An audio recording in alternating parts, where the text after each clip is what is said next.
성도 여러분 안녕하십니까? 오늘도 아침 예배에 찾아오신 성도님들을 진심으로 환영합니다. 그리스도인은 용서하는 법을 배우지 못하면 큰 문제에 빠지게 됩니다. 어떻게 해야 나에게 잘못한 사람을 용서할 수 있을까요? 오늘 말씀을 통해서 용서에 대한 하나님의 뜻이 무엇인지 배우는 귀한 시간 되시길 간절히 바랍니다. 이제 기도하겠습니다. 하늘에 계신 아버지, 우리에게 영원을 사모하는 마음을 주셔서 말씀을 찾을 수 있도록 인도해 주심에 감사드립니다. 하나님의 뜻대로 살아야 참된 평안과 기쁨이 있다는 것을 기억하고 오늘 말씀 속에서 하나님의 뜻을 발견할 수 있도록 인도하여 주시옵소서. 오늘도 목사님께서 권면해 주실 때 간절한 마음으로 말씀을 받고 베레아 사람들처럼 그런가 하여 깊이 상고하는 저희 모두가 될 수 있도록 인도하여 주시옵소서. 예수님의 이름으로 기도드립니다. 아멘. 오늘 저희가 함께 묵상할 제목은 예수님의 정신을 품음입니다. 이제 목사님께서 교제를 통해서 권면의 말씀을 전해주시겠습니다. 안녕하십니까 성도 여러분. 오늘은 용서에 대한 말씀을 묵상하겠습니다. 성도 여러분, 예수님을 영접했으면 가장 먼저 배워야 될 신앙이 용서하는 신앙입니다. 용서하는 법을 배우지 못하면 인생에 자꾸 투쟁이 생기고 문제가 생깁니다. 그래서 결국에는 사람들과 멀어지게 되고 외로운 삶을 살게 되는 것입니다. 자, 그런데 용서가 쉽지가 않습니다. 용서가 힘든 이유가 무엇일까요? 그것은 우리 인간은 용서할 수 없는 존재로 태어나기 때문입니다. 그래서 우리가 다른 사람을 용서하려면은 우리의 본성에서부터 해방되는 경험이 필요한 것입니다. 하나님 속으로 깊이 들어가야 하는 것입니다. 자, 오늘 그래서 우리 용서에 대해서 좀 깊이 살펴보려고 하는 것입니다. 오늘 본문 성경절 골로새서 3장 13절입니다. 누가 네게 혐의가 있거든 서로 용납하여 피차 용서하되 주께서 너희를 용서하신 것 같이 너희도 그리하고. 자, 주님께서 우리를 용서해 주시는 것처럼 우리도 서로 용서하라는 이 말씀을 정말 우리가 받아들인다면 우리 인생에 엄청난 변화가 생길 것입니다. 가정에서, 교회에서 용서가 안 돼서 문제들이 많이 생기죠. 그런 문제들이 사라질 수 있다는 것입니다. 성경은 원수까지 사랑하라고 말하고 있는데 어떻게 용서하는 신앙을 우리가 가질 수 있을까요? 자, 오늘 본문을 읽으면서 이 문제에 대한 답을 찾아보도록 하겠습니다. 우리는 이 세상에서 다양한 정신과 성격을 가진 사람들을 만나게 될 것이다. 그러므로 그대가 그들과 다른 만큼 그들도 그대와 다르다는 사실을 유념해야 한다. 우리는 인내와 오래 참음과 부드러움과 선함과 사랑을 개발해야 하며 인간의 유대로 연합해야 한다. 처음 결혼을 해서 가장 힘든 것이 무엇입니까? 많은 사람들이 부부가 서로 다르다는 것을 인정하는 것이 참 힘들다고 말하죠. 우리 교회 생활도 마찬가지입니다. 나는 이렇게 생각하는데 저 사람은 저렇게 생각하는데 그것이 이해가 안 되는 것입니다. 나는 이것을 좋아하는데 저 사람은 저것을 좋아하고 나는 이런 상식을 갖고 있는데 저 사람은 다른 상식을 갖고 있는 것입니다. 이런 문제 때문에 부부 사이에 문제가 생기고 가정에서 문제가 생기고 교회에서까지 문제가 생기는 것입니다. 성도 여러분, 서로 다른 사람들이 모여서 살아갈 때 중요한 것은 우리가 서로 다르다는 사실, 서로 같을 수 없다는 사실을 인정하는 것입니다. 본문 읽겠습니다. 사랑하는 구주를 환영하는 손님으로 마음에 모시라. 그리스도께서 마음에 거하시게 되면 그대의 말은 그리스도를 나타내며. 자, 이것이 용서할 수 있는 조건입니다. 그리스도께서 우리 마음에 거하셔야 하는 것입니다. 우리에게는 용서할 수 있는 정신이 없습니다. 그러나 예수께서 우리 속에 거하시면 내 속에 들어온 예수께서 용서할 수 있게 도와주시는 것입니다. 자, 계속 읽어보죠. 그리스도께서 마음에 거하시게 되면 그대의 말은 그리스도를 나타내며 혀에는 친절의 법이 있으며 마음은 화평을 소유하게 될 것이다. 그러면 외적으로 모든 것이 화평하게 되며 그대의 마음은 아름다운 선율을 만들어 하나님께 바칠 것이다.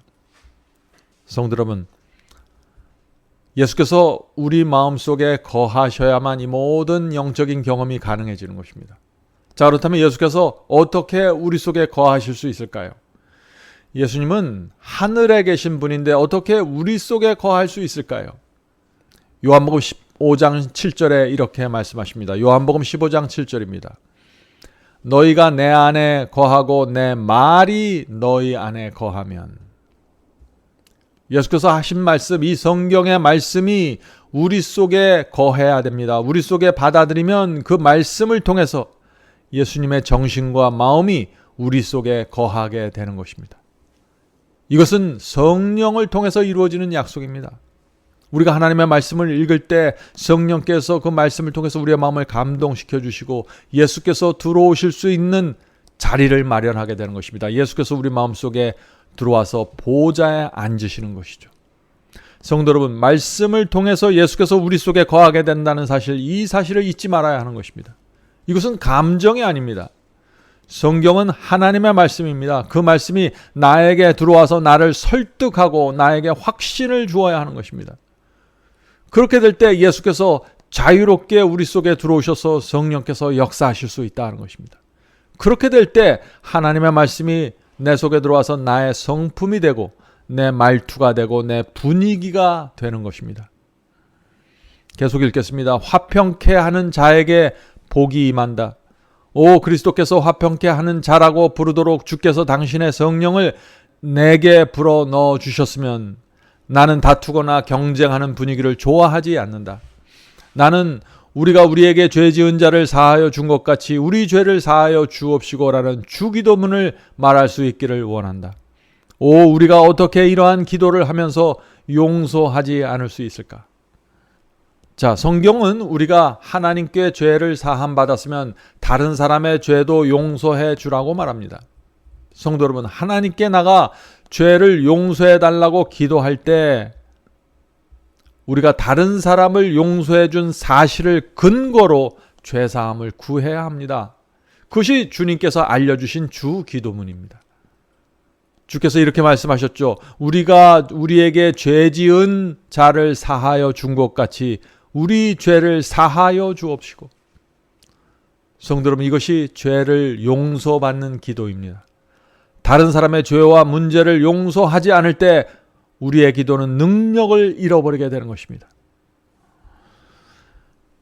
계속 읽겠습니다. 비록 그들이 우리에게 올바르게 행하지 않았다고 생각될지라도 형제를 판단하고 거슬리는 감정을 품는 것은 마음에 아무런 축복이 되지 않으며 문제 해결에도 전혀 도움이 되지 않을 것이다.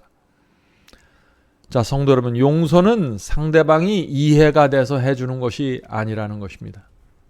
많은 사람들이 자신이 잘못한 것을 알면서도 사과하지 않습니다. 그래서 사과할 때까지 기다려서 용서가 이루어지려면 용서는 안 되는 것입니다.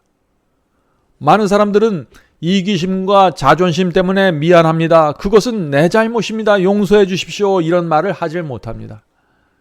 성도 여러분, 용서는 상대방의 반응과 상관없이 그 영혼을 불쌍히 여기는 마음으로 해 주어야 하는 것입니다.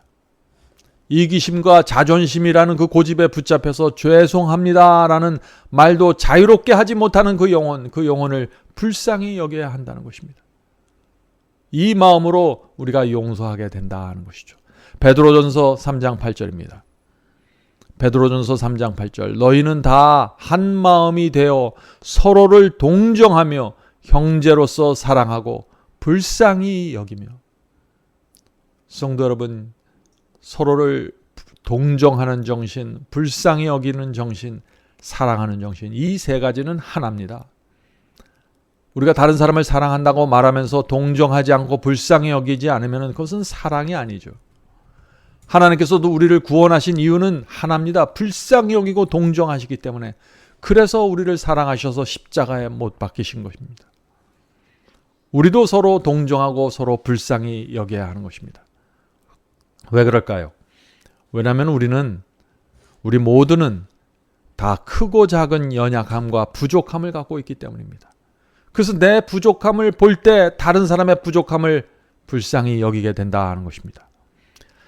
자, 그런데 만약 두 사람 사이에 문제가 생겼을 때 누가 먼저 용서를 해줘야 할까요? 누가복음 7장 47절입니다. 누가복음 7장 47절. 사함을 받은 일이 적은 자는 적게 사랑하느니라. 용서를 적게 받은 사람은 적게 사랑한다는 것입니다. 다시 말해서 주님께 많이 용서받은 자가 먼저 사랑과 용서를 나눠주라는 것입니다. 그것이 주님의 말씀입니다. 두 사람 중에서 믿음이 있는 사람이 먼저 용서를 구해야 하는 것입니다. 상대방이 사과할 정도로 신앙이 준비되지 않았다고 판단하면 먼저 내가 그 사람에게 사과하고 문제를 해결하는 것이 이 세상을 살아가는 지혜입니다. 본문을 읽겠습니다. 나는 불평할 거리를 쫓아다니고 그것들을 거듭 이야기하며 불신과 적의와 불화의 분위기 속에 내 감정이 뛰어들게 하지 않으려고 한다. 성도 여러분, 우리가 서로를 불쌍히 여기는 이 정신을 잃어버리면은요, 그때그때 올라오는 감정에 끌려다니게 되는 것입니다. 그 감정을 이길 수가 없는 것입니다. 불쌍히 여기는 정신이 없으면 말이죠. 예수님을 따르며 예수님에 대해 말하며 예수님을 사랑하는 데 빛이 있다. 성도 여러분, 빛이 무엇입니까? 감정이 올라올 때 바로 그때 나를 부인하고 예수님을 따르는 것, 예수님에 대해서 말하고 생각하는 것, 그것이 빛을 가진 자의 마음입니다. 그러므로 나는 내 마음이 형제들에 대해 나쁜 생각을 하거나 말하게 놔두지 않을 것이다. 그리스도께서는 너희가 여기 내 형제 중에 지극히 작은 자 하나에게 한 것이 곧 내게 한 것이니라 라고 말씀하셨다. 나는 누구에게도 불친절함이나 증오를 느끼고 싶지 않다. 나는 형제를 잠수하는 자가 되고 싶지 않다. 사탄은 내가 이런 일을 하도록 마음을 충동질하고자 애쓸 것이다. 그러나 나는 그렇게 할 수 없다. 나는 예수님의 용서의 정신을 품을 것이다. 성도 여러분, 우리가 나에게 잘못한 사람을 용서해 주지 않으면 그 정신이 우리 속에 남아서 우리의 신앙과 영혼에 상처를 주게 됩니다. 우리를 불행하게 만듭니다. 그리고 사탄이 우리를 끌고 다니게 허용하게 됩니다. 그래서 우리는 반드시 용서를 해 주어야 하는 것입니다. 성도 여러분, 우리는 용서해 주지 않을 자격이 없는 사람들입니다. 용서 외에는 다른 옵션, 다른 선택의 여지가 없는 사람들입니다. 자, 왜 그럴까요? 왜냐하면 우리 모두는 하나님의 아들을 죽인 죄를 범했고 그 죄를 용서받기 원하는 사람들이기 때문에 그렇습니다. 예수께서 두 동관의 이야기를 말씀하셨죠. 여러분 그 이야기를 잘 아실 것입니다.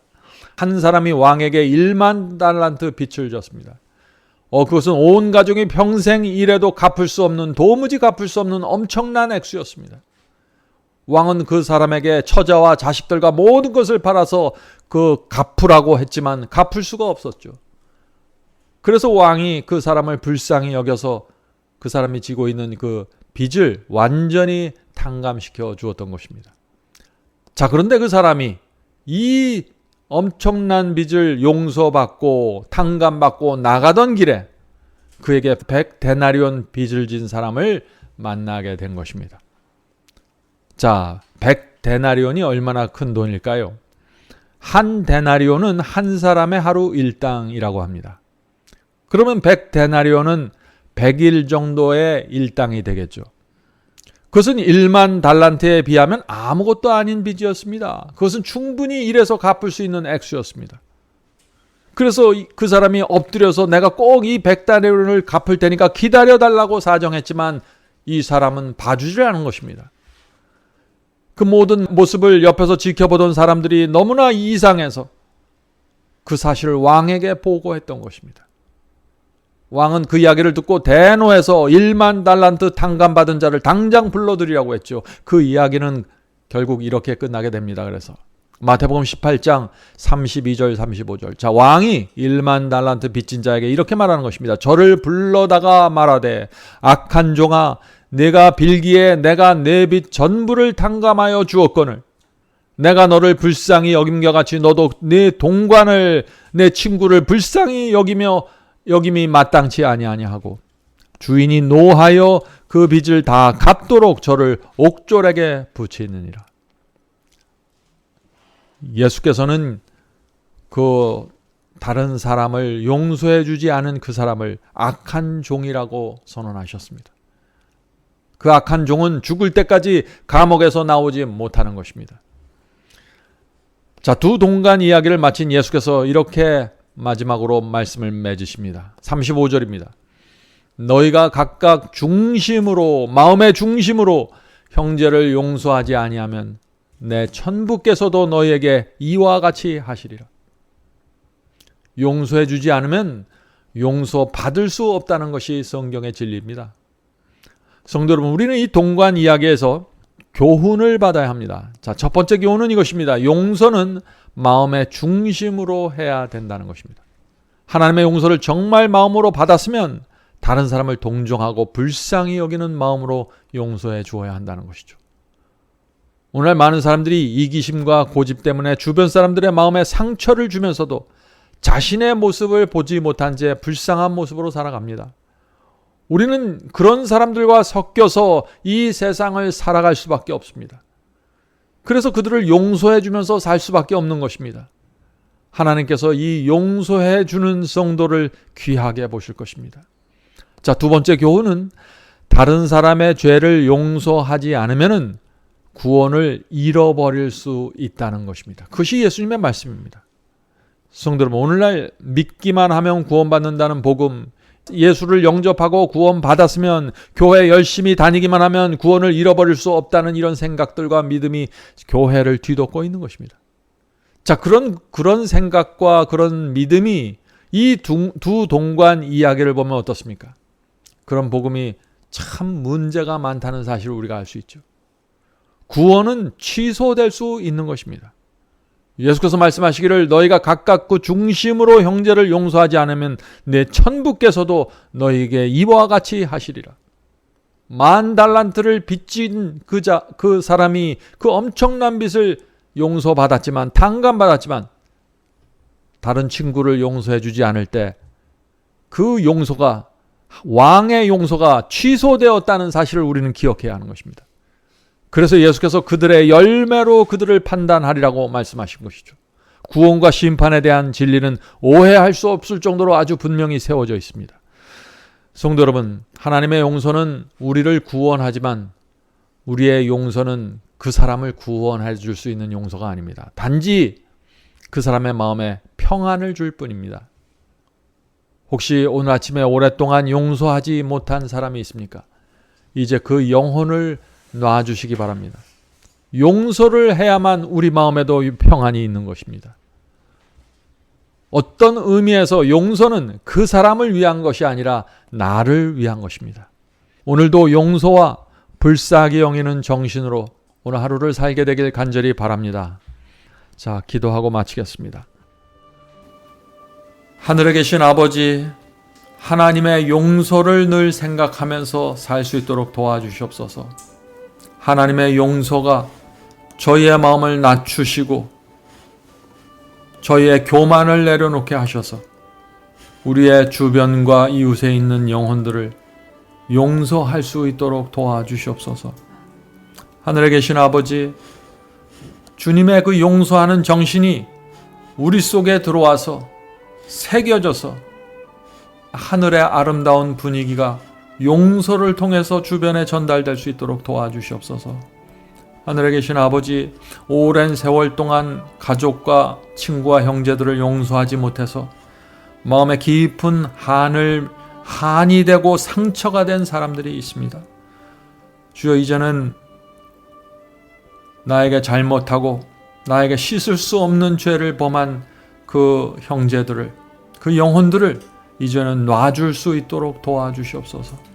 성령께서 저희 마음에 들어오셔서 저희의 마음에 깊은 상처를 낸 그 형제들의 잘못을 이제는 용서하고 하나님 앞에 나가 하늘의 평안을 갖고 이 세상을 살 수 있도록 도와주시옵소서. 이 모든 말씀 예수님의 이름으로 간절히 기도드립니다. 아멘.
감사합니다.